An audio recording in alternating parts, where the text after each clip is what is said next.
Hello everyone, greetings dear. कैसे हैं बेटा आप सब? I hope you all is well. तो आपकी वर्कशीट है शिक्षा निदेशालय राष्ट्रीय राजधानी क्षेत्र दिल्ली की। वर्कशीट नंबर बेटा आपकी 33 यानी कि 33। ये है आपकी 8th क्लास की विज्ञान की वर्कशीट है बेटा। आज आपकी आई है कि विज्ञान की और दूसरी आपकी एसएसटी की वर्कशीट। तो विद्यार्थी को अपना नाम लिखना है, अपने कक्षाध्यापक का नाम। वर्कशीट रहेगी हमारी 12 फरवरी 2021 की, आपकी शुक्रवार की वर्कशीट है। तो बेटा जंतुओं में जनन, आज हम जो है जंतुओं में अलैंगिक जनन के बारे में पढ़ेंगे कि जंतुओं में जनन कैसे होता है। तो देखिए अलैंगिक जनन के बारे में पढ़ेंगे। जनन का वह प्रकार जिसमें केवल एक ही जीव भाग लेता है अलैंगिक जनन कहलाता है। इस प्रकार के जन्म में संतान अपने जनक की प्रतिलिपि होती है। उदाहरण के लिए हाइड्रा और ईस्ट में मुकुलन, अमीबा में द्विखंडन आदि। तो देखिए हाइड्रा और ईस्ट में मुकुलन और अमीबा में द्विखंडन आदि। तो देखिए हाइड्रा में मुकुलन कैसे होता है। हाइड्रा के शरीर पर एक या एक से अधिक उभार जैसी संरचनाएं उत्पन्न होती हैं जिसे मुकुल कहते हैं, जिन्हें क्या कहा जाता है? मुकुल। देखिए बेटा ये रही संरचनाएं उत्पन्न होती हैं जिन्हें क्या कहा जाता है? मुकुल। आगे है मुकुल का क्या अर्थ होता है? मुकुल का अर्थ होता है उभार।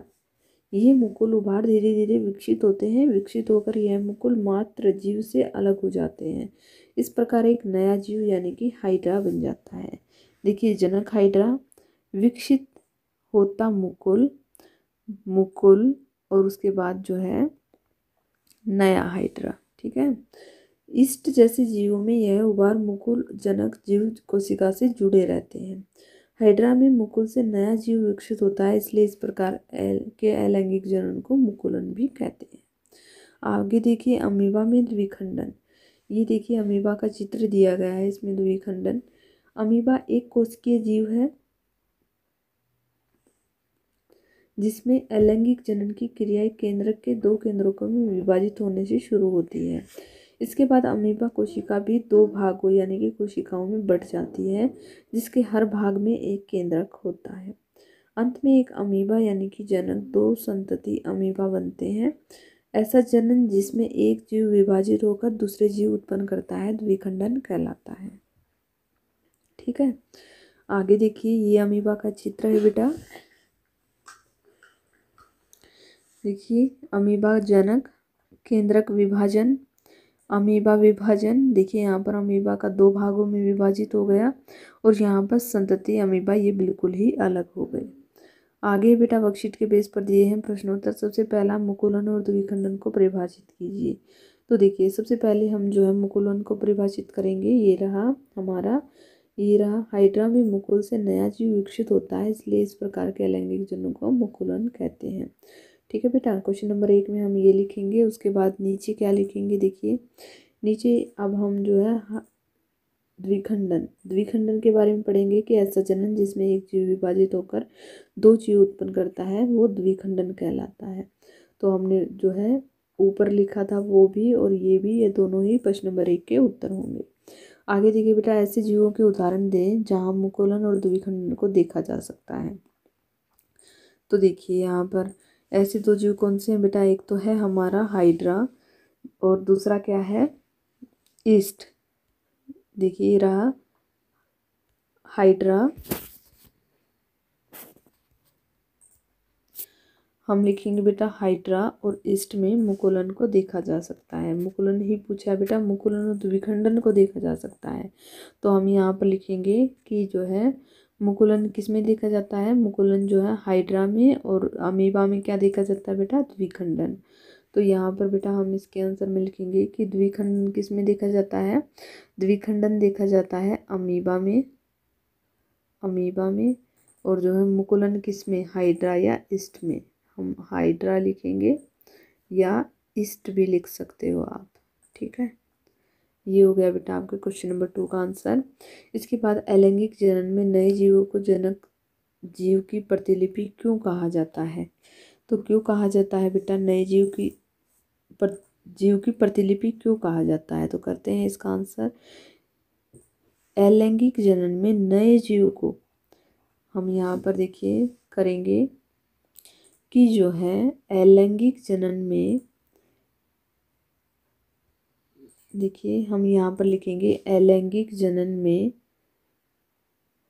ये वाला लिख के अलैंगिक जनन में, ठीक है। इसके बाद हम लिखेंगे अलैंगिक जनन में केवल एक ही जीव भाग लेता है। अलैंगिक जनन में यहाँ पर में लिख के और फिर लिखेंगे केवल एक ही जीव भाग लेता है। और इससे आगे लिखेंगे जनन में संतान अपने जनक की प्रतिलिपि, इसीलिए जनन में संतान अपने जनक की प्रतिलिपि होती है। यहाँ तक लिख देंगे बेटा ये, ठीक है। और इसके बाद हम लिखेंगे इसलिए जनन में संतान अपने जनक की प्रतिलिपि होती है, ठीक है बेटा। हम यहाँ पर सबसे पहले देखिए बेटा हम लिखेंगे अलैंगिक जनन में केवल एक ही जीव भाग लेता है, इसीलिए जनन में संतान अपने जनक की प्रतिलिपि होती है, ठीक है बेटा। हम यहाँ तक क्वेश्चन नंबर हम अपने जो है 3 का उत्तर लिख लेंगे, ठीक है। आगे देखिए क्वेश्चन नंबर 4 क्या दिया गया है। अमीबा में द्विखंडन का चित्र सहित वर्णन कीजिए। तो देखिए बेटा अमीबा में द्विखंडन का चित्र सहित वर्णन, ये तो हो गया अमीबा का चित्र, ठीक है। और जो है चित्र सहित वर्णन, ये हमारा हो गया बेटा वर्णन, ठीक है। आप इसको जो है अपने क्वेश्चन नंबर 4 के आंसर में इसको सारे में लिखेंगे, ठीक है। आगे देखिए, आगे जो है क्वेश्चन नंबर 5 है हमारा कि हाइड्रा में मुकुलन का चित्र सहित वर्णन कीजिए। तो ये क्वेश्चन जो होते हैं बेटा आपके ये 5 नंबर्स के आपके एग्जाम में आते हैं, तो इनको जो आपको अच्छे से रीड करना है और उनका चित्र बनाना भी सीखना है। तो देखिए बेटा ये रहा हमारा हाइड्रा का चित्र। इसके बाद हम जो है इसकी जो है हम वर्णन में लिखेंगे कि हाइड्रा के शरीर पर एक या एक से अधिक गुबार जैसी संरचनाएं उत्पन्न होती हैं जिसे मुकुल कहा जाता है। ये मुकुल क्या करते हैं, ये मुकुल जो है धीरे धीरे विकसित होते हैं और विकसित होकर जो है यह मुकुल मात्र जीव से अलग हो जाते हैं। इस तरह एक नया जीव हाइड्रा बन जाता है, ठीक है बेटा। आप ये वाला रहने देना। और जो है इसके बाद हम लिखेंगे हाइड्रा में मुकुल नया जीव विकसित होता है, इसलिए इस प्रकार के अलैंगिक जनन को मुकुलन भी कहते हैं। आप हाइड्रा का चित्र बना देंगे बेटा और ये वर्णन उसका लिख देंगे, ठीक है। यहाँ पर होती है बेटा आपकी वर्कशीट कंप्लीट। आई होप आपको समझ में आ गई होगी। अगर आपको वीडियो अच्छी लगी तो प्लीज़ लाइक शेयर सब्सक्राइब करना ना भूलें। थैंक यू बेटा, थैंक्स फॉर वॉचिंग।